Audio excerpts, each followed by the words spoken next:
Salut à tous, c'est Gilles du Mille Jeux, votre nouvelle chaîne autour du jeu de société.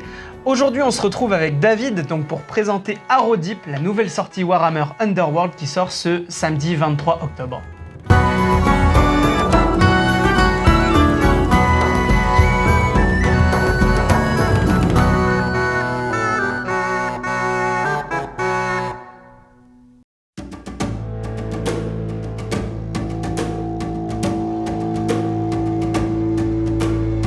Warhammer Underworld, donc pour ceux qui ne le savent pas, qu'est-ce que c'est Warhammer Underworld? Donc Warhammer Underworld, c'est un jeu compétitif dans l'univers d'Age of Sigmar. Donc on en est à la 5e édition. La première fut Shadespire, la deuxième Nightvolt, Un tricheur. la troisième Beastgrave et la quatrième Dirchas. Donc cette édition-là se déroule dans le royaume d'Ulgu. Donc Ulgu, si vous ne le savez pas, c'est le royaume de l'ombre. Donc où deux bandes vont s'affronter, donc la bande des Stormcast, les Mythoclastes de Xiandir et la bande des rusés des Krull Boys. Donc vous pouvez remarquer aussi, c'est le parallèle avec Dominion. voilà, la V3 de Age of Sigmar. Et donc je vais laisser Gilles ouvrir la boîte. Voilà, on va commencer directement donc avec l'opening de la boîte. Donc on l'a déjà plus ou moins préalablement faite, mais on n'a pas vraiment touché à tous les éléments. Donc le livret de règles, évidemment. Les petits jetons, avec donc des nouveaux jetons, pour le coup, donc ceux-là, qui sont des jetons réanimation, si je dis pas de bêtises. Donc on verra bien ce que ça donne dans le livret de règles, dans l'exécution tout à l'heure. Donc le deuxième, et donc les jetons pénombre. On va les bouger là. Ensuite, alors moi, personnellement, j'ai un gros coup de cœur pour les plateaux. Déjà parce que le bleu, bon, c'est ma couleur. Et en plus, vraiment, je les trouve vraiment sublimes. Que ce soit d'un côté de l'autre, les deux, de toute façon, ils sont magnifiques. Voilà le deuxième. Donc, en effet, on se sent vraiment dans le royaume de l'ombre pour le coup. Sublime. Et donc, du coup, la bande, donc... Les Krull Boys. Les Krull Boys, tout à fait. Et... ici, merci. Les Stormcast. Donc vous remarquerez aussi la couleur. C'est ça qui est intéressant quand on joue à Warhammer Underworld, c'est qu'on n'est pas obligé d'être un super peintre. Déjà, bon, sortie de boîte, on voit déjà bien les deux factions qui sont vraiment différenciées par la couleur. Et puis même pour certains qui auraient un petit peu la flemme de faire du sous-couchage ou ce genre de choses, on peut très bien prendre la couleur de base pour justement... la peau des orques par voilà, exemple, c'est ça. Le vert...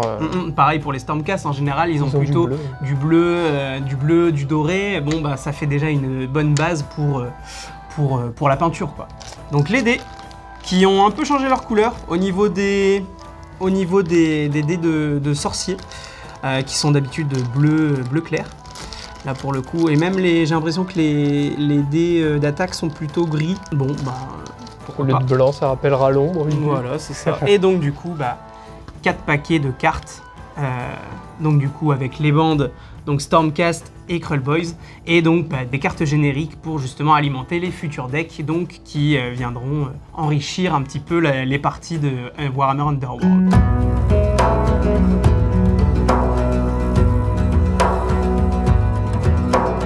Pour la suite de la vidéo, on va donc essayer de faire une partie ensemble pour s'imprégner des nouvelles règles. On fera peut-être une vidéo un peu plus explicative sur la généralité donc, de Warhammer Underworld. On reviendra forcément sur des notions qui existent déjà dans Warhammer Underworld, mais là on va essayer de se concentrer un peu plus sur les nouvelles mécaniques et sur le nouveau fonctionnement de Warhammer Underworld. Donc dans un premier temps, ce qu'on va faire, c'est s'occuper de chacun de nos grappes respectives. Donc pour moi, ce sera les Stormcast, et pour monsieur, ce sera les orques. Allez, c'est parti.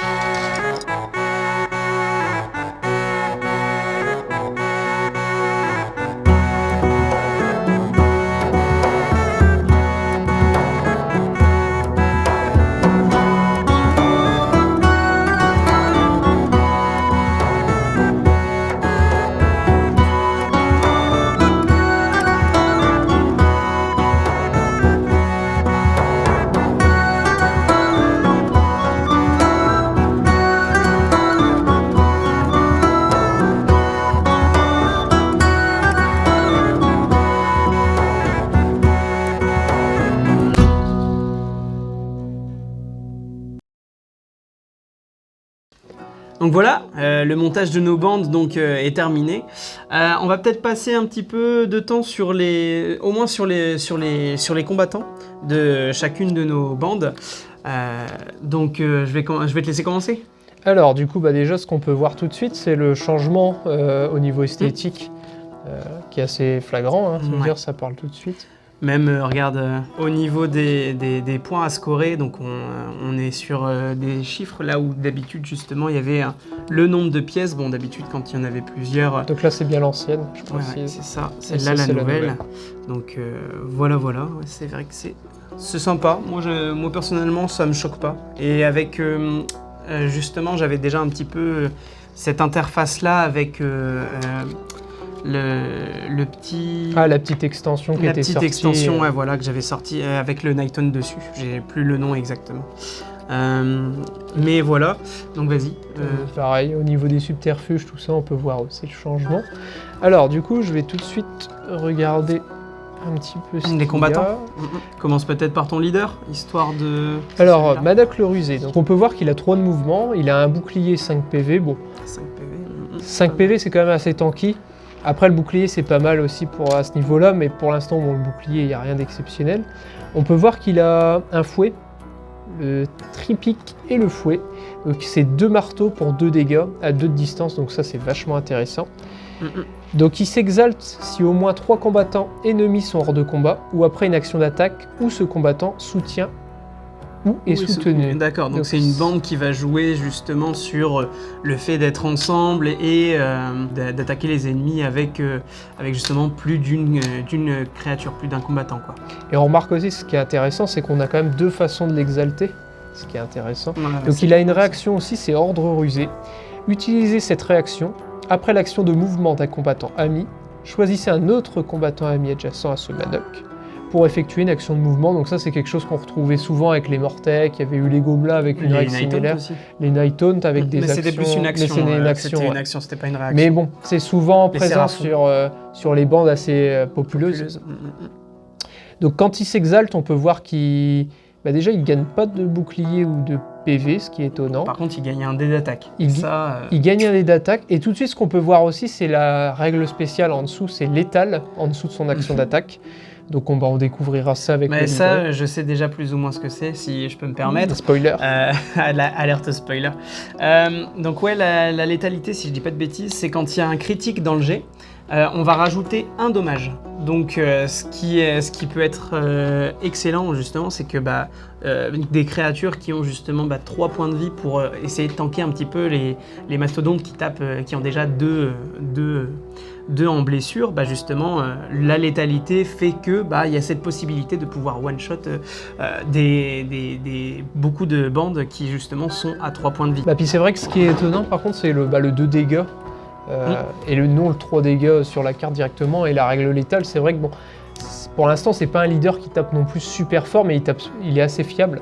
On voit que le 3 marteaux. Le 3 marteaux, c'est vrai qu'on peut très bien faire au moins un critique dans un jet à 3D, c'est pas rare, quoi. On va passer à Torka Toothskull. Désolé pour la prononciation, je suis pas orc de nature. 3 de mouvement, un bouclier, 4 PV. Pareil, même façon de s'exalter que le leader. Par contre, il a quand même une attaque qui tape à 2 de distance pour 2 épées, donc ça c'est plutôt compliqué. C'est un peu moins fiable que les haches en effet. Les marteaux, ouais. Plutôt, pas les haches. mais ouais.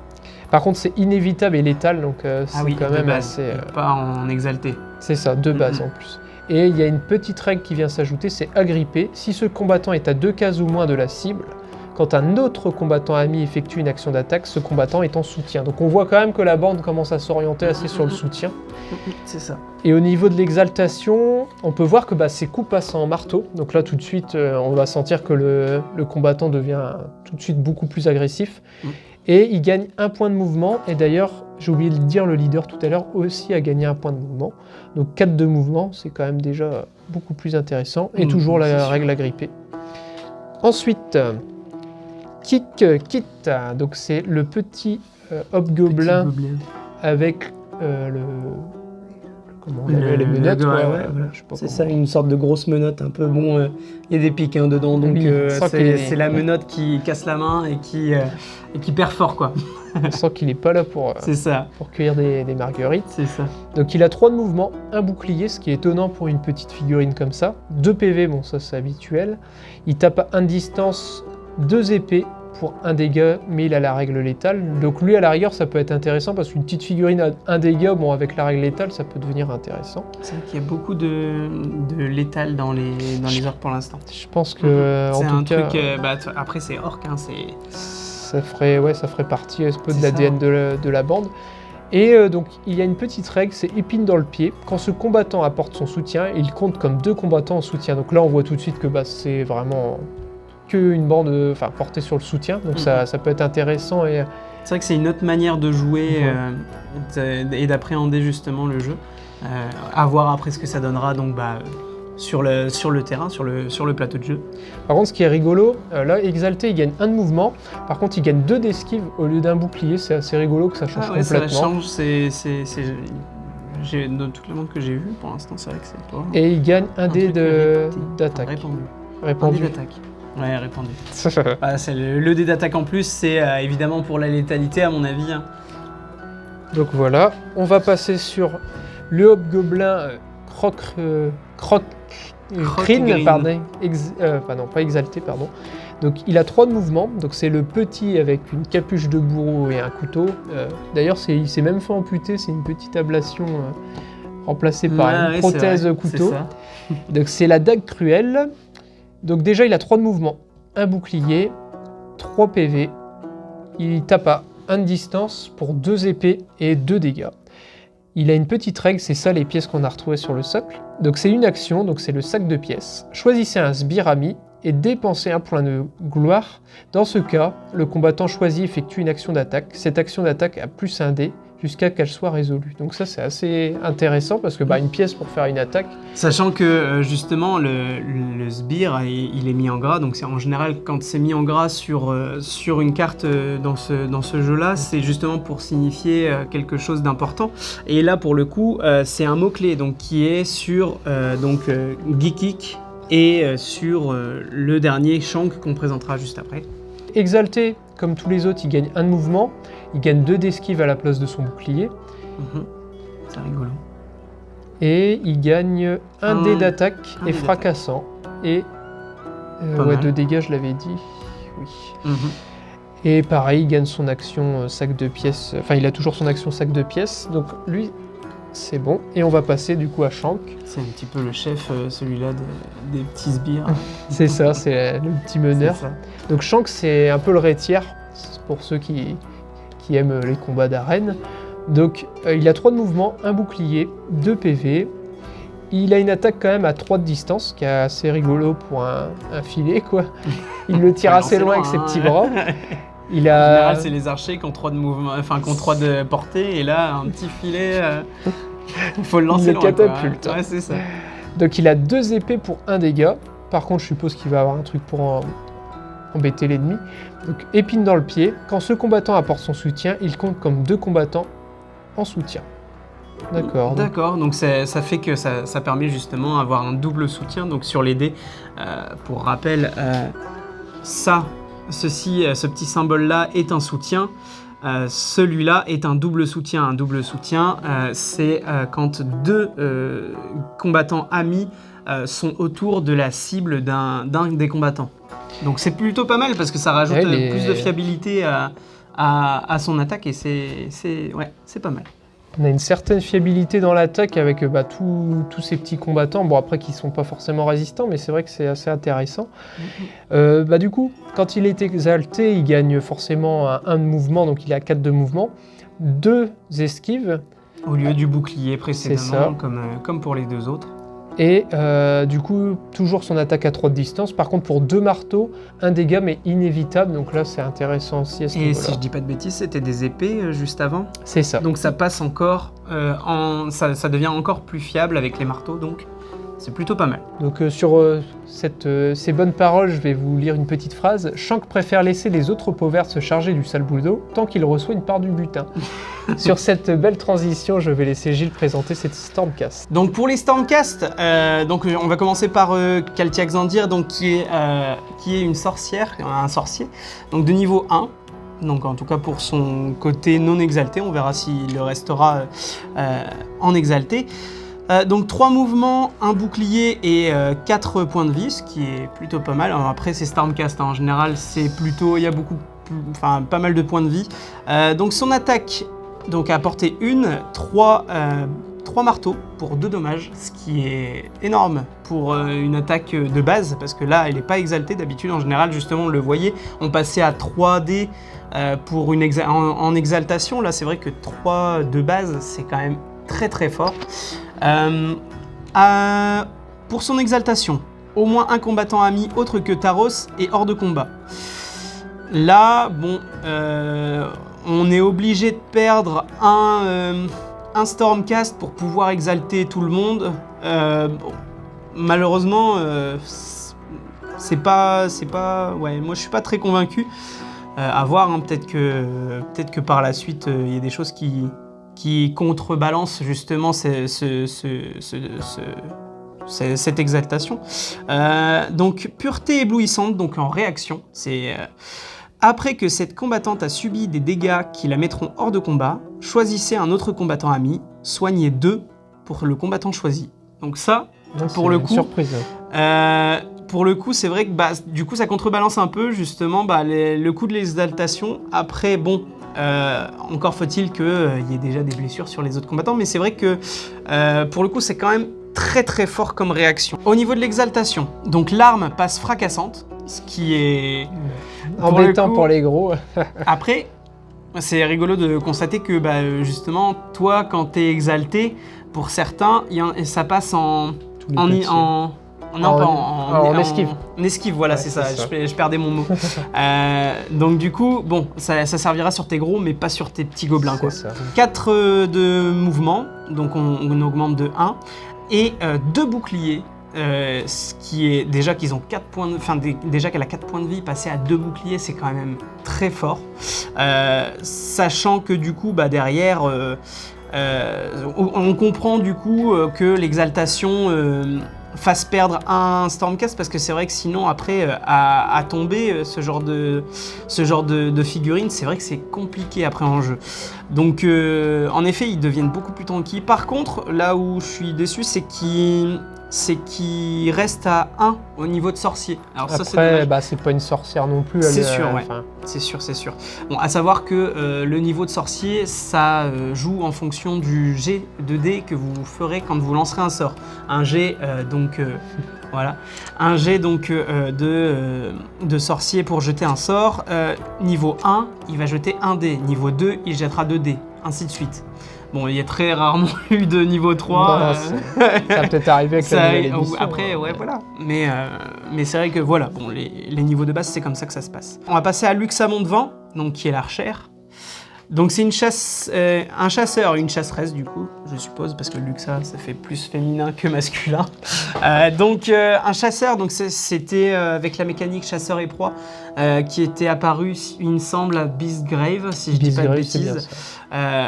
Donc à voir ce qu'on peut faire avec ça. 4 portées pour son attaque, et ce qui est énorme, parce que c'est vrai que même par exemple pour les Sylvanettes Ashlane, l'archère elle est obligée de s'exalter pour passer à 4 portées, et ça c'est monstrueux. C'est vrai que c'est... Il n'y a pas beaucoup d'armes, même Caradron, je crois que c'était beaucoup trop de portée. C'est ça. Les Caradrons jouaient plus sur le recul aussi, peut-être que ça a joué aussi. Et donc du coup son exaltation, évidemment c'est la même que Xandir et l'exalté. Représailles virulente pour une réaction qu'elle possède. Donc après que cette combattante a subi des dégâts qui vont la mettre hors de combat, elle effectue une action d'attaque de portée 3+. Donc c'est pas mal. Ça laisse quand même une opportunité de pouvoir faire un petit dommage derrière. C'est vrai que c'est sympa, ça laisse ça fait que par exemple, elle pourrait être intéressante à sacrifier pour exalter les autres pour l'instant. Hein. Je ne sais pas encore ce que va donner le troisième. Mais c'est vrai que pour l'instant, bon, c'est un peu comme ça que je pense le jouer, quoi. Puis c'est intéressant, c'est aussi sa longue portée. Ouais. Même, comme tu disais, pour parfois l'envoyer un peu au casse-pipe ou quoi. Ou même si elle se fait tuer un peu dans notre camp, bon, on arrive quand même à tirer à 3. Donc ça permet quand même de la rentabiliser au cas où si elle se faisait tout de suite atomiser, quoi. Après, c'est dommage que ce soit elle qui ait ce genre de réaction parce que envoyer une archère au casse-pipe pour exalter les autres, bon, c'est pas... voilà, quoi, c'est un peu dommage. On passe à l'exaltation. L'exaltation, donc, alors déjà, elle gagne une attaque. Donc, bourrade violente, donc à importer 2 épées et 2 dommages. Donc bon, ces 2 épées, ça reste plus compliqué à faire que deux marteaux. Mais bon, pourquoi pas. On ne bouge pas au niveau du mouvement. Par contre, on passe bien à 2 boucliers comme Xandir, et ça, c'est pas mal. L'arc d'orage, donc son attaque à distance, passe en fracassant inévitable, ce qui est plutôt pas mal pour le coup. Ce qui est heureusement que c'est qu'un dégât. Bah ouais, mais c'est vrai. Super fiable. Hein. Pour le coup, là, ouais. Et elle gagne une nouvelle réaction, donc volée rapide. Après une action d'attaque de portée 3+, de cette combattante qui met un combattant ennemi hors de combat, cette combattante effectue une action d'attaque de portée 3. Ah bah tu vois, on parlait de... cumul de règles. C'est ça, on parlait de Ashlane des Sylvanettes, elle fait ça déjà de base. Donc là pour le coup, ça la rend vraiment intéressante parce que ça permet de... Si par exemple, il y a beaucoup de combattants qui sont à beaucoup de points de vie, donc à partir de 3 points de vie, et beaucoup d'attaques qui sont à 2 dégâts.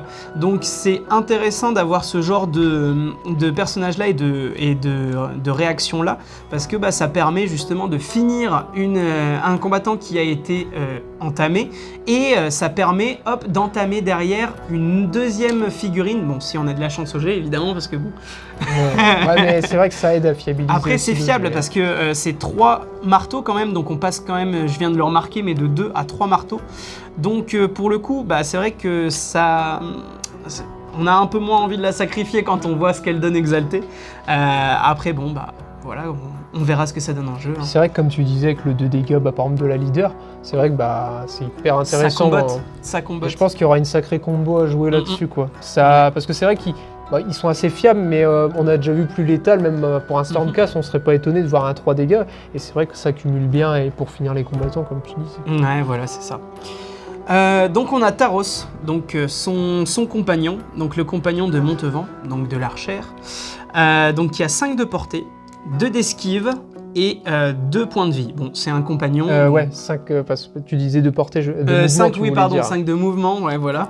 5 de mouvement, donc 2 d'esquive et 2 en points de vie. Bon, 2 en points de vie, honnêtement, pour un compagnon, ça me choque pas plus que ça, au contraire, je trouve même que c'est beaucoup. Par exemple, le poisson des Idonettes, par exemple, lui, il a qu'un point de vie. Bon, après, un squig volant, si je dis pas de bêtises, il doit être à 2 PV, mais c'est vrai que même ce qui est intéressant, c'est son 2 d'esquive, c'est vrai que ça l'aide à le protéger aussi. Voilà, ouais, c'est vrai que c'est... Après, on a le fameux 3 esquives de, si je dis pas de bêtises... Pas exalté. Non, mais le caillou de Mollog, c'est pas lui qui... C'est 2 boucliers. Ah, 2 boucliers, donc c'est encore plus fiable. Et donc du coup son attaque donc, au corps à corps, donc d'une portée de 1, 2 épées pour 1 dommage. Bon. Et il est exalté quand une Montevent amie est exaltée. Donc voilà, c'est vrai que du coup, je reviens un peu sur ce que je disais, pour le coup, avoir la Montevent, sacrifier la Montevent, ça vaut peut-être pas le coup dans le sens où si on peut avoir un Taros qui s'exalte en même temps, peut-être qu'il y a des effets particuliers justement qui peuvent se comboter justement avec la Montevent. À voir. Pour ces particularités, si ce combattant est à 2 cases ou moins d'une Montevent amie, cette Montevent amie soutient ce combattant. Ce qui est pas mal, et ça fiabilise un petit peu les épées, parce que c'est vrai que les épées c'est toujours moins fiable que les marteaux, du sens où il y en a qu'un sur le dé, si je dis pas de bêtises. Oui, il y a qu'un. Oui, c'est ça. C'est ça, et il y a 2 marteaux sur le dé. Après, donc du coup, elle a une réaction. Après qu'une Montevent amie a effectué une action de mouvement, poussez ce combattant de jusqu'à 3 cases. Après cette poussée, ce combattant doit se trouver à 2 cases ou moins de cette monte-vent amie. On voit justement du coup que c'est bien son compagnon, parce que elle va vraiment la suivre, et c'est justement par rapport à ce qu'on disait juste avant, on va, donc du coup là, au fait que elle soutient donc la créature si elle est à 2 cases ou moins, au moins ça permet de pouvoir repositionner correctement la figurine. Ce qui est intéressant aussi, parce que là, à moins que tu l'aies dit, j'ai peut-être pas entendu, mais c'est vrai que au niveau du combattant, il n'y a rien qui est précisé, par exemple de ne pas avoir d'amélioration, de ne pas tenir d'objectif. Oui, c'est vrai qu'en général, sur les... Alors peut-être que les règles nous le diront après, plus tard. Parce qu'elle a le mot-clé compagnon. Mais donc, vu que c'est un mot-clé, on ne sait pas. Mais c'est vrai que d'habitude, c'est précisé sur les... par exemple, il y a le lion des elfes sylvains, ou même le crabe, etc. Il y a pas mal de petits combattants comme ça qui d'habitude ont cette occurrence-là où c'est marqué justement ils ne peuvent pas porter d'amélioration. Donc là, c'est vrai que pour l'instant, c'est pas marqué. On verra ce que ça donne dans les règles, vu que c'est un compagnon et que c'est une nouvelle occurrence. Bon. Puis je vois, il y a des petites glyphes ici, alors est-ce que... Ouais, alors ça, à mon avis, ça doit être c'est peut-être ça, je vois, il y a une patte un peu... alors ça, c'est peut-être le vol, j'avais vu le truc du vol dans le livret de règles, un petit peu pour préparer la vidéo. Donc on passe à l'exaltation, Taros exalté. Il ne gagne pas de mouvement, ni d'esquive, ni de points de vie, ce qui est logique. Par contre, il passe à 3 épées. Et il a la notion létale comme un petit peu les orques. Donc ça c'est plutôt pas mal parce que c'est vrai que comme on le disait, avec 3D, ça arrive quand même assez régulièrement qu'il y ait quand même un petit critique, ça fait quand même presque une chance sur 2. Donc c'est plutôt pas mal. Ça fait que son petit bec, mine de rien, il peut faire jusqu'à 2 dommages. Donc c'est pas pourri, pour le coup, c'est vraiment pas mal. Donc on passe au dernier, Doraz, tueur de géants. Donc alors lui... son nom déjà me plaît. On sent qu'il est pas là pour enfiler des perles. Ouais, c'est ça. Et le tueur de géants, il va se farcir quelques Troll Boys. C'est ça. Et on le comprend tout de suite quand on regarde. C'est son attaque qui fait déjà 3 dégâts flat directement alors qu'il n'est pas exalté. Ce qui est très fort pour le coup. Elle a cette nouvelle occurrence commotion. Alors... j'avoue que ça, j'ai pas encore vu, mais à mon avis, ça sent... Ouais, ça sent bon, cette histoire. 1 de portée, 2 marteaux, donc ce qui est très fiable, mine de rien. Surtout pour une attaque de base, sans exaltation. Donc, on parlait justement de la manière d'exalter tout à l'heure les combattants de cette bande-là. Pour le coup, là, il n'y en a aucun que j'aurais envie de voir mourir pour exalter les autres, quoi. Donc après, à voir, mais je pense que la partie fera les choses pour nous, de ce côté-là. Mais c'est vrai que même en se disant d'envoyer par exemple Doraz, c'est vrai qu'on se dit quand même, il tape quand même comme Moloch, 2 marteaux, 3 dégâts, et c'est vrai que comme tu disais, il peut entamer par exemple une grosse bestiole, derrière 5 points de on vie, peut finir avec Mont de Vent, et c'est vrai que en se disant même on l'envoie au casse-pipe, il meurt, comme tu disais, ça fait pas plaisir, mais c'est vrai que il y a une certaine fiabilisation, voilà, il fait le taf, donc c'est vrai que on est quand même assez serein et on se dit, au pire, on s'exalte et il y a pire, quoi. C'est ça. Il possède aussi force extraordinaire en réaction, donc après que ce combattant a subi des dégâts qui vont le mettre hors de combat, choisissez un combattant à 2 cases ou moins, poussez le combattant choisi de jusqu'à 2 cases. D'accord, ça permet de replacer, ça peut être pas mal en fonction des stratégies.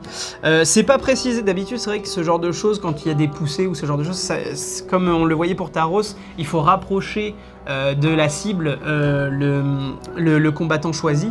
Là, il n'y a pas cette occurrence, donc ça peut aussi être en mouvement de repli. C'est pas mal à voir un petit peu. Ce qui est intéressant, c'est que c'est un combattant. C'est ça. Oui, c'est vrai, ça peut être aussi un combattant ennemi. Même poussé dans une case fatale. On va voir qu'elle n'existe plus forcément, mais il y en a toujours sur les plateaux. Et c'est vrai que pousser un combattant dans une case piège, pousser au contraire, comme tu disais, un allié, le faire battre en retraite ou au contraire le faire avancer, c'est vrai que c'est intéressant et ça laisse toujours des options de jeu, quoi. C'est ça. Donc 3 mouvements, 1 bouclier, 4 points de vie, ça m'aurait pas étonné. Enfin, ça m'aurait pas étonné d'en avoir autant. Donc toujours. toujours donc les trois de mouvement, donc les 2 boucliers et 4 donc toujours en point de vie. Le grand marteau ne bouge pas. Par contre, il a une nouvelle attaque, donc marteau tournoyant, donc qui est en balayage, donc tout à fait. Pour rappel, le balayage, c'est donc toutes les cases qui sont autour de lui. Il va pouvoir les toucher et donc du coup ça fait 2 marteaux pour 2 dégâts sur un balayage. Ouais, ça commence à être intéressant. Et c'est surtout que je vois Mollog par exemple, il a un balayage mais c'est avec des épées. Après bon, forcément on rajoutait des dés ou quoi d'attaque pour le fiabiliser, mais là c'est quand même des marteaux, donc il a quand même un sacré balayage, hein. Je pense que rien que pour son balayage il est intéressant. Là c'est clair.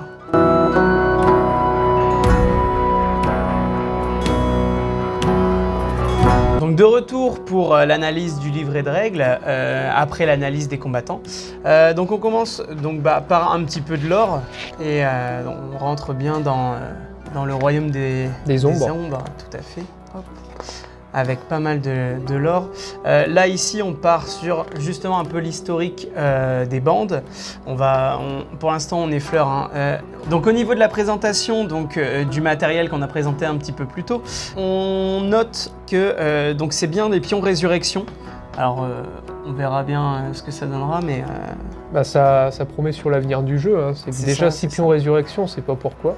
Ça veut dire que y aura potentiellement, peut-être des futures bandes, là on l'a pas vu dans les capacités de ces combattants-là, mais peut-être que dans les futures bandes, il y aura donc des combattants qui pourront ressusciter, ou même peut-être un morceau de règle qui précise qu'on peut ressusciter des combattants.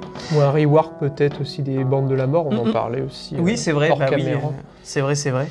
On verra bien ça plus tard. Donc aussi les pions pénombre, qu'on expliquera peut-être un peu plus tard, parce qu'elles sont un peu plus loin dans le livret. Au niveau des cartes combattants, bon là, il n'y a pas grand-chose qui bouge. Si, il y a une petite occurrence.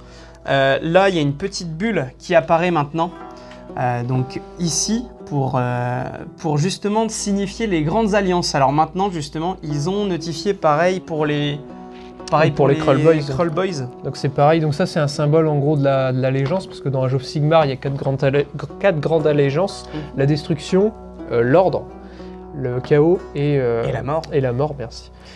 Et donc du coup, oui, on se doute que du coup, on avait vu qu'il y avait des nouvelles cartes Grande Allégeance qui permettront peut-être de pouvoir être un petit peu distribuées dans tous les decks Grande Allégeance. Donc par exemple, les cartes de l'ordre iront dans tous les decks de l'ordre. C'est un petit peu comme les cartes universelles, mais seulement pour les grandes alliances. Et pourquoi pas, ça peut être pas mal. C'est vrai qu'il peut y avoir des mécaniques similaires dans la destruction, ou dans l'ordre, ou dans les autres grandes allégeances, donc pourquoi pas, c'est vrai que ça peut être sympa. Et on sent aussi, ça rajouterait une petite fraîcheur en fait dans le jeu, et au niveau des anciens decks, et peut-être aussi, pareil, un rework qu'on espère des anciennes bandes, et c'est vrai que ça pourrait être super intéressant de revoir la bande Amagor par exemple, dans les nouvelles extensions. On en parlera au terme de cette vidéo, dans la conclusion de justement nos envies et nos idées pour la suite.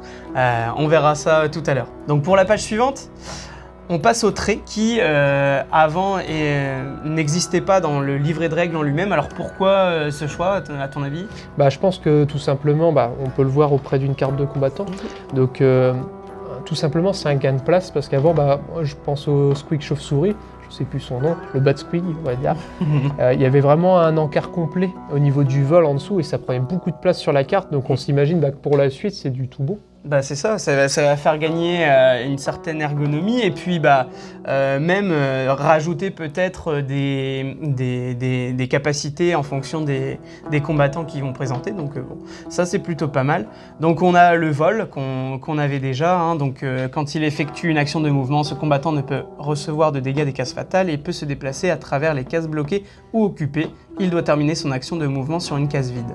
Là, je pense qu'ils auraient pu rajouter aussi vol / éthéré, parce qu'on pense notamment au Night Hunt qui justement avec cette capacité-là, mais qui le mettait sur le compte de l'éthéré. Et du coup, on peut voir aussi le deuxième logo, la bête. Oui, celui sur lequel on se posait des questions tout à l'heure, c'est vrai que... Ouais. Donc on peut voir quand même que ce combattant ne peut pas recevoir d'amélioration d'attaque ou d'amélioration de sort asservi et ne peut pas tenir d'objectif. Donc c'est ce qu'on se disait, on pensait qu'il allait déroger à la règle, mais il fait pas exception et c'est bien qu'il l'ait rajouté aussi. Voilà, c'est ça. Donc pour la suite, on va pouvoir passer donc à la constitution des piles de pouvoir, donc pour pouvoir et objectif. Il y a une nouvelle petite occurrence, donc comme on le disait tout à l'heure, il y a les nouvelles petites bulles qui signifient les grandes allégeances, les grandes alliances, et donc là, il y a bien un petit encadré qui dit « Vous ne pouvez inclure que des cartes qui ont le même symbole de bande que vos cartes de combattants, le même symbole de grande alliance que vos cartes de combattants ou le symbole universel. Certaines bandes anciennes n'ont pas de symbole de grande alliance sur leurs cartes. Pour vérifier leur grande alliance, allez sur warhammerunderworld.com. » Non, puis c'est bien, on voit que du coup, comme on parlait juste avant, que les anciennes bandes ne sont pas oubliées, et ça c'est super intéressant. Malgré qu'ils ne les vendent plus, on voit quand même qu'ils ont l'intention de les laisser aussi dans le jeu. Pour les puristes tout simplement qui ont justement collectionné les bandes avant, ça leur permet quand même de pouvoir les rejouer avec ces nouvelles versions, et ça c'est plutôt pas mal. De toute façon, elle n'était pas interdite. Non, ça dépendait le format par rapport aux cartes, mais après la bande en elle-même n'est pas interdite. C'est ça, c'est ça. On passe donc à la suite. Donc rien à signifier pour ici. Ici, alors, on passe sur le champ de bataille. Le champ de bataille sur lequel il y a des nouvelles cases, donc des cases de couvert. Alors, pour vous montrer un petit peu, ce sont celles-ci, celles qui sont en pointillé. Alors, les cases de couvert, certaines cases ont un bord en pointillé, ce sont des cases couverts. Un combattant sur une case de couvert compte les jets de double soutien, comme des réussites sur les jets de défense. Donc ça, moi, personnellement, je suis fan. Oui. C'est surtout que on a toujours des bandes où on a un combattant, par exemple un sorcier qui est assez fragile et qu'on a envie de protéger, et c'est vraiment ces endroits-là où on peut dire de se planquer, clairement. C'est ça. Et c'est super intéressant. Pour la suite, il y a un petit changement donc, qui a quand même son importance au niveau du placement des plateaux. Donc pour vous le montrer, on va les prendre directement. Hop. Maintenant, donc avant, pour placer les plateaux donc en longueur, il fallait respecter les 3 cases correspondantes. Maintenant, avec Arrow Deep, c'est 4 cases correspondantes. Et du coup, Gilles, ces fameuses 3 cases, est-ce que ça te rappelle des souvenirs? Évidemment, on se souvient des unités de fond de cours. Moi, personnellement, David qui jouait Caradron, qui jouait en fond de cours et qui s'amusait à me sniper de loin et à me repousser. C'est vrai que c'est compliqué d'aller chercher une armée qui est loin quand on a une armée de corps à corps et face à une armée de tir qui en plus a du recul. C'est vrai que ça, c'était... en plus, on peut facilement mettre une case fatale au milieu. Bon, là au moins, avec les 4 cases, on a un petit peu plus de possibilités et moi personnellement, je préfère. Non, ça laisse plus d'ouverture pour le joueur d'en face forcément. C'est ça. Voilà pour le placement des plateaux. On va pouvoir passer donc à un élément qui est important, donc si ce n'est majeur dans cette nouvelle version de Warhammer Underworld, c'est donc le placement des pions éléments. Rien ne change de ce côté-là, toujours 5 objectifs, seulement ce ne seront plus des cases fatales mais des cases pénombres. Donc ces cases pénombres, en fait, elles vont permettre donc à un combattant qui est à l'intérieur donc de bénéficier du couvert, comme on expliquait tout à l'heure, donc le double soutien pour la défense. Et ça, c'est un élément assez important et d'autant plus important que justement la manière de placer les objectifs a légèrement changé, même beaucoup changé. Désormais, donc, mélangez les 5 pions numérotés avec leur numéro face cachée. Donnez-en 3 au joueur qui a choisi le premier plateau de jeu et 2 à l'autre. Chaque joueur peut regarder les numéros des pions qu'il a reçus sans les montrer à son adversaire. Ensuite, les joueurs placent tour à tour et un par un leurs pions sur le champ de bataille, en commençant par celui qui a choisi le premier plateau de jeu. Quand un joueur place un pion, il le pose face pénombre visible sur n'importe quelle case, avec les exceptions suivantes. Il ne peut pas le poser sur une case de départ, une case bloquée, une case fatale, une case de couvert ou une case de bord, ou dans un rayon de 2 cases d'un autre pion. Si un pion ne peut pas être placé à cause de ces exceptions, il peut être posé sur une case de bord. Une fois tous les pions placés, laissez-les face pénombre visible. Chaque joueur, en commençant par le joueur qui a choisi le premier plateau de jeu, peut ensuite ajouter un des pions éléments restants, ceux avec 2 faces pénombre, sur le champ de bataille, et de la même façon, à l'exception du fait que ce pion élément peut être placé à une case d'un autre pion d'élément. Alors là, je sais pas ce que t'en penses. Moi j'en pense déjà, Gilles, j'ai un petit tour de magie pour toi. Alors, trouve-moi les pions objectifs, s'il te plaît. Eh ben, comme par hasard, le premier. Et ben ça c'est fait. Donc en effet, on a donc cette nouvelle manière de placer les objectifs qui, moi personnellement, je trouve ça incroyable. C'est que justement, il y a une stratégie qui va être mise en place avec le regard qu'on peut avoir sur les objectifs au début, qu'on va pouvoir placer, et justement avec la case pénombre qu'on vient rajouter en plus. Il y aura certainement donc des manières de pouvoir retourner les objectifs, les cases objectifs, mais justement, ça peut être intéressant d'essayer de jouer sur... c'est vrai qu'en round 2-3, par exemple, on peut très bien avoir oublié où certains pions objectifs peuvent se trouver, et donc retourner par mégarde un pion pénombre. Pour nous qui sommes un peu tête en l'air, c'est vrai que c'est le genre de mine de rien, on a vite fait d'oublier, on a tellement de choses à penser dans ce jeu-là.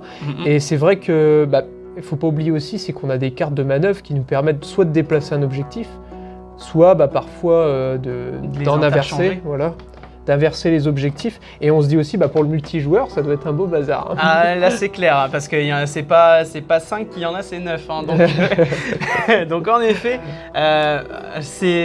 en plus, vu qu'on ne les retourne pas tout de suite et qu'ils sont retournables dans la partie, ça offre énormément de cases couvertes en fait sur tout le plateau de jeu, et ça offre aussi pas mal de stratégies de ce côté-là, à se dire ce combattant-là va faire une charge à cet endroit-là, moi je joue pas trop objectif, donc c'est pas dans mon intérêt d'en retourner un, donc je vais plutôt rester et jouer justement avec les couverts.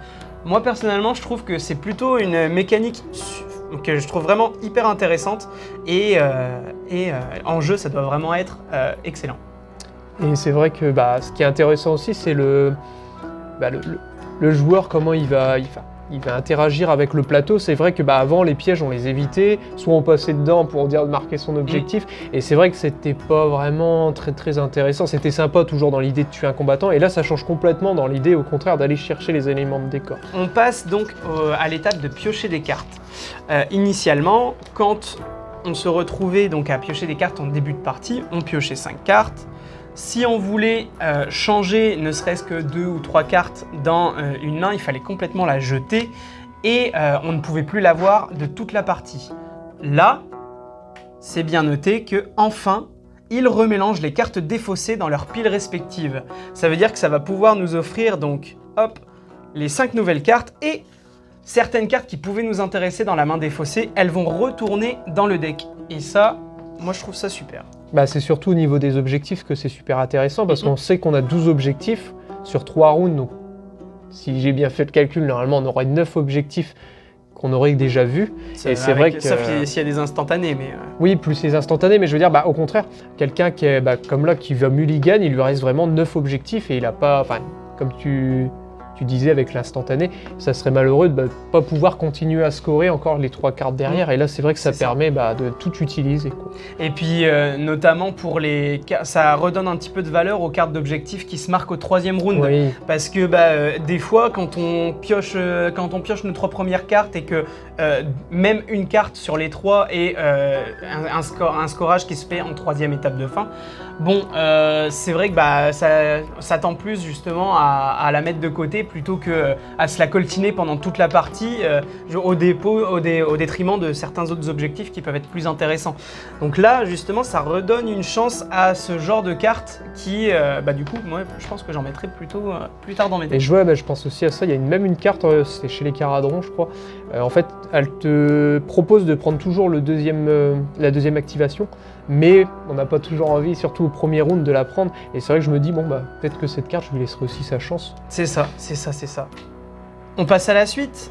Donc phase d'action, action de mouvement, séquence de combat. Là, il n'y a pas grand-chose qui change. Juste un effet notable au niveau des dégâts, c'est la vulnérabilité. Donc l'effet vulnérable, un combattant qui a un nombre de marqueurs blessures égal à sa caractéristique de blessure -1 donc qui serait mis hors de combat s'il subissait un dégât, et vulnérable. Cela n'a pas d'effet intrinsèque, mais certaines cartes se réfèrent à ce mot-clé. Donc en clair, tout simplement, si par exemple notre leader Krulboyz Manok se prenait 4 blessures, comme il a 5 PV, il est vulnérable parce qu'il est à 1 PV en gros de se faire tuer. C'est ça. Et donc du coup, il va certainement y avoir dans les decks des cartes qui vont permettre justement de jouer en fonction de cette vulnérabilité, peut-être d'offrir un bonus parce que en général quand un héros est aux portes de la mort, c'est vrai qu'il peut y avoir des choses intéressantes à lui mettre dessus. Aussi pour les cartes objectifs, c'est vrai qu'il peut y avoir aussi des objectifs qui imposent justement de laisser un combattant vulnérable ou de mettre un combattant vulnérable. On verra ça en partie plus tard. Du coup, là, on peut voir aussi tout de suite une règle qu'on a parlé rapidement au début de la vidéo, c'est létal. Si une action d'attaque a le mot-clé létal, alors sur une touche critique, cette action d'attaque a plus un dégât. Et ils nous disent de nous référer page 38, mais on voit que c'est super intéressant. Et je pense que même des fois, des petites attaques du style avec une épée qui n'était pas forcément fiable, à jeter 3D avec des épées et faire un critique, c'est encore plus gratifiant. C'est ça, ça donne un second souffle à ce genre d'attaque qui a beaucoup de dés et en plus il y a beaucoup de cartes pouvoir qui permettent justement de rajouter des dés supplémentaires. Donc c'est vrai que dans ce genre de bande là, ça va être hyper intéressant de les mettre dedans et de jouer avec ça. Donc on va passer maintenant à la commotion, une notion qu'il y avait donc sur Doraz, tueur de géants. Si une action d'attaque a le mot-clé commotion, après cette action d'attaque, si elle réussit, donnez à la cible un pion commotion. Donc les pions commotion, c'est donc ceci, hop, avec le bouclier et la flèche vers le bas. Cela se produit avant l'étape réaction qui suit cette action d'attaque. Si une carte vous dit de commotionner un combattant, donnez-lui un pion commotion. Quand un combattant reçoit un pion commotion, retirez-lui ses pions de garde. Un combattant avec un ou plusieurs pions commotion est commotionné. Quand il est la cible d'une action d'attaque, l'attaquant peut relancer un dé d'attaque du jet d'attaque. Alors ça, c'est une très bonne surprise. C'est une très bonne surprise, c'est vrai. Et c'est aussi intéressant, c'est qu'on voit dans certaines bandes en fait que des armes, c'était un petit peu compliqué de les situer par rapport aux dés d'attaque, tout ça, ils savaient pas trop quoi mettre. On a l'impression genre les armes lourdes, tout ça. Et je pense que là, ça va vraiment. On imagine bien le marteau faire une commotion comme dans les jeux ou quoi. Et c'est vrai que l'épée peut-être plus un létal et c'est vachement intéressant aussi de diversifier au niveau des armes. Et on se rend compte aussi que par exemple notre ami là-bas. Comment c'était ? Doraz, le tueur de géants. On imagine bien Doraz, le tueur de géants, mettre des commotions sur un géant pour l'entamer et le fragiliser. Et je pense que ça aide bien aussi au niveau de l'immersion. Surtout que le fameux Doraz, il est quand même à 3 dégâts. Donc en effet, s'il veut aller chercher soit du coup un Manok le rusé à 5 points de vie, remettre donc 3 points de vie et une commotion, en effet, ça fait que on peut le faire charger sans souci et le perdre, c'est pas un souci tant qu'il a fait le taf et qu'il a mis sa commotion. Voilà. Et je pense tout de suite à ton ami Mollog. Et c'est vrai que même un Mollog, au cours de la partie, il a vite fait en fait de bien s'équiper et on a vraiment du mal à le faire tomber, à le sortir du jeu. Et c'est vrai que ça devient super intéressant. Et je vois, il y a un point aussi super intéressant sur lequel je voulais revenir avec toi, Gilles, c'est que la commotion enlève la garde, et on a aussi remarqué que la garde enlève la commotion. Donc si par exemple votre combattant que vous avez suréquipé se tape un pion commotion, vous avez quand même la possibilité donc d'enlever cette commotion avec un pion de garde, c'est bien précisé juste après. Donc ça, pareil, ça offre aussi un second souffle à l'action de mettre un pion garde, même si c'est vrai qu'en général on s'arrangeait plutôt pour avoir un subterfuge pour mettre ce genre de choses. Mais là, l'action de garde peut être pas mal si on veut préserver son leader ou sa grosse créature, quoi. Et je vois en plus, comme tu disais, on voit qu'ils essaient de mettre ce pion au goût du jour. Là, on a quand même un personnage qui va traiter les esquives et les boucliers en réussite, qui ne peut pas être déplacé, qui enlève son pion commotion. Et en sachant qu'on est sur maintenant du coup des pions de pénombre, des pions de pénombre qu'on n'a pas forcément envie de bouger de ce pion ou d'être poussé de ce pion, c'est vrai que ça devient super intéressant de rester en garde dessus. Un combattant qui est en garde sur une case pénombre, pour le sortir de là, pour le peu qu'il ait 2D en jet de défense, va falloir faire du critique, quoi. Et je vois c'est super intéressant aussi encore à ce niveau-là, c'est que les bandes qui tenaient des objectifs et des fois qui dépendent de ces objectifs, c'était toujours malheureux de se faire pousser C'est ça.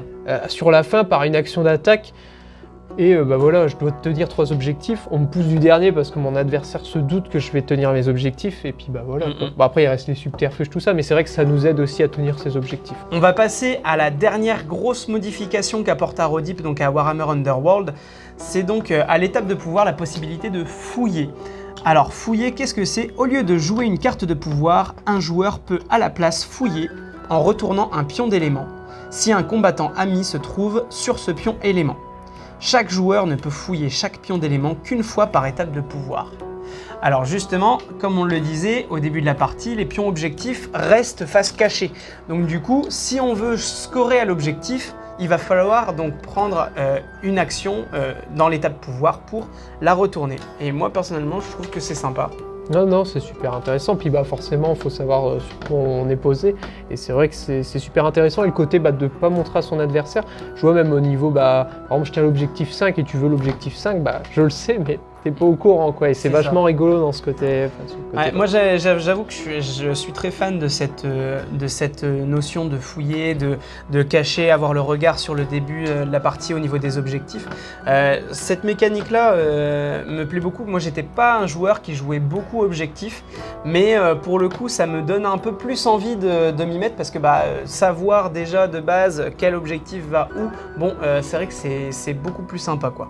Et c'est vrai que, comme tu disais, ouais, on en a été revenu aussi, c'est vrai que maintenant, de jouer objectif, donc d'être sur un couvert, ça peut devenir intéressant. C'est ça.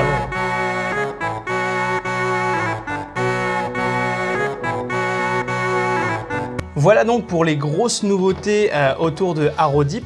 David, donc, qu'est-ce que tu penses de ces nouvelles factions et de cette nouvelle version ? Tout simplement, déjà, je pense qu'on peut faire un petit point sur au niveau du livret.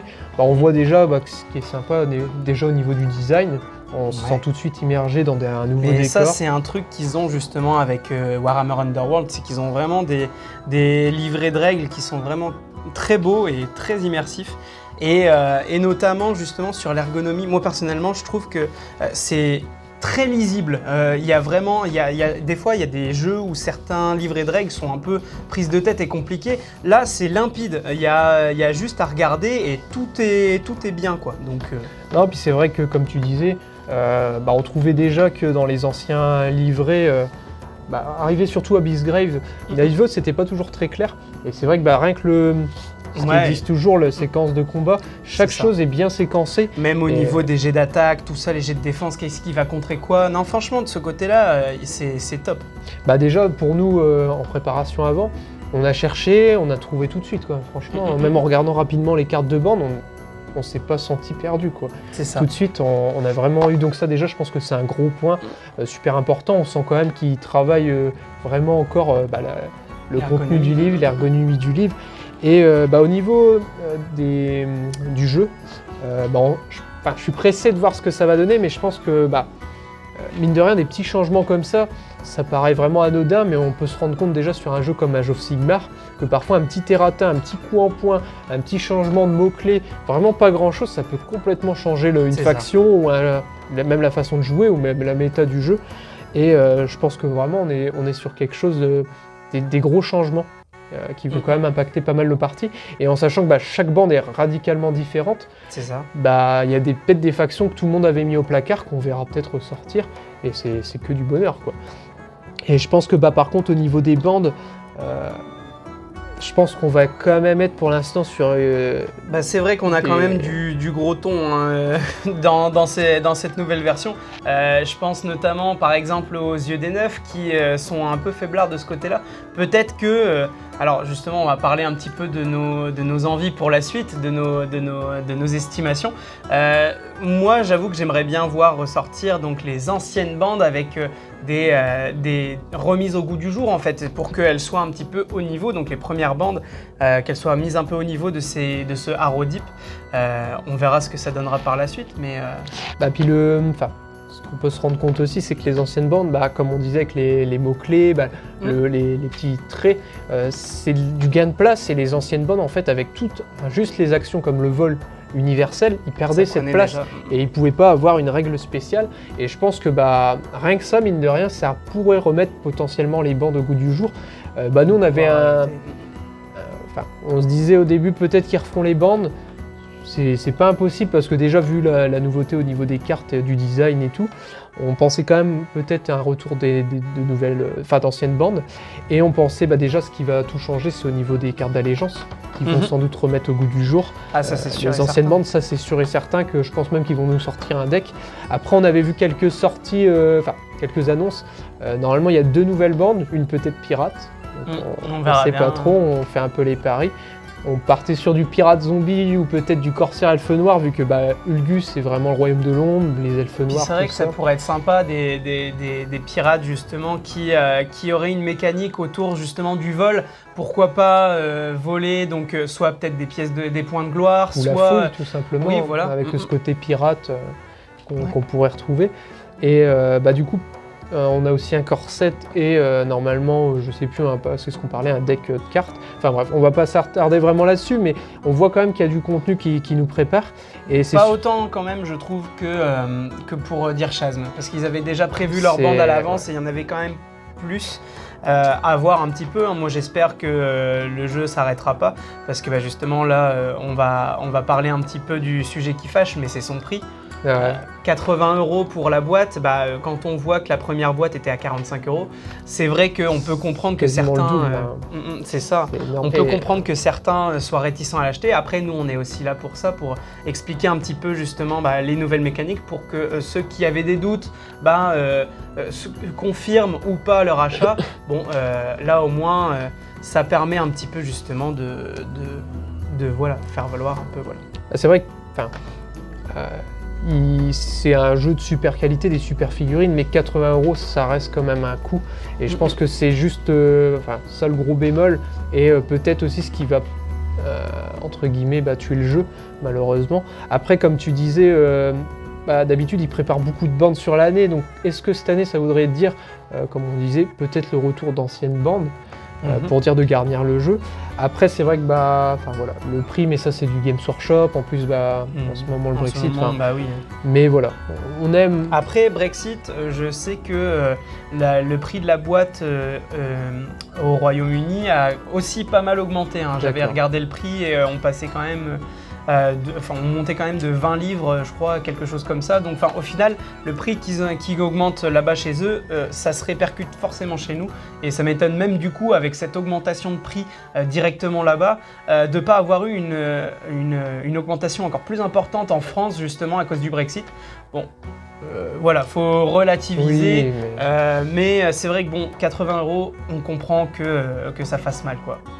Et puis un autre petit point qui fâche dans un sens, c'est d'habitude au niveau des boîtes, c'était facile en fait de se séparer, de dire par exemple tu veux les Night Taunt, je veux les Stormcast, on fait moitié-moitié et on se donne des cartes génériques. Et là du coup qu'il y a beaucoup de cartes de grande allégeance, c'était compliqué en fait de faire moitié-moitié. Ouais, c'est ça. Et ça c'est vrai que c'était le petit bémol. Après il est toujours possible de récupérer les bandes, mais on aime bien avoir des petites cartes en plus. C'est ça. À ce niveau-là, quoi. Pour conclure, en effet, un jeu qui va donc tarifer pas mal, mais nous on va essayer de garder que le positif, parce que c'est vrai qu'il apporte vraiment des mécaniques novatrices par rapport justement aux anciennes versions, et moi je suis vraiment convaincu par ces nouvelles bandes et ces nouvelles mécaniques. Je sais pas ce que t'en penses toi. Comme tu dis, de toute façon je pense qu'on va le voir avec la partie qu'on va faire. Et je pense que non, c'est quand même des bonnes surprises et il faut lui laisser sa chance. Après c'est une chance élevée, mais il y aura toujours peut-être quelqu'un dans votre cercle de joueurs pour vous faire essayer. Je pense qu'il faut lui laisser sa chance, et en sachant que on ne sait pas ce que Games nous réserve, et si parfois ils nous vendent même un paquet de cartes à 10 € pour rejouer des anciennes bandes, certes c'est un coût en plus, mais tout le monde sera... C'est déjà mieux que de racheter la bande complète, par exemple. Et ce qu'il faut se dire aussi, c'est que ils sont là aussi pour faire de l'argent, c'est normal. C'est une entreprise. Voilà. Donc, voilà. Et en plus, comme on voit un jeu comme Magic, on peut se rendre compte que peut-être même un Magic c'est beaucoup plus onéreux sur le long terme, parce qu'il faut toujours quasiment racheter des cartes. Et Non, je pense qu'il faut lui laisser sa chance. Oui, je suis d'accord avec toi. Voilà donc pour la partie analyse. La prochaine vidéo qui sortira, donc ce sera la vidéo en let's play, donc de la première partie, donc en sortie de boîte avec les decks de faction. Et donc bah voilà, merci de nous avoir suivis jusqu'ici et à la prochaine les gamers.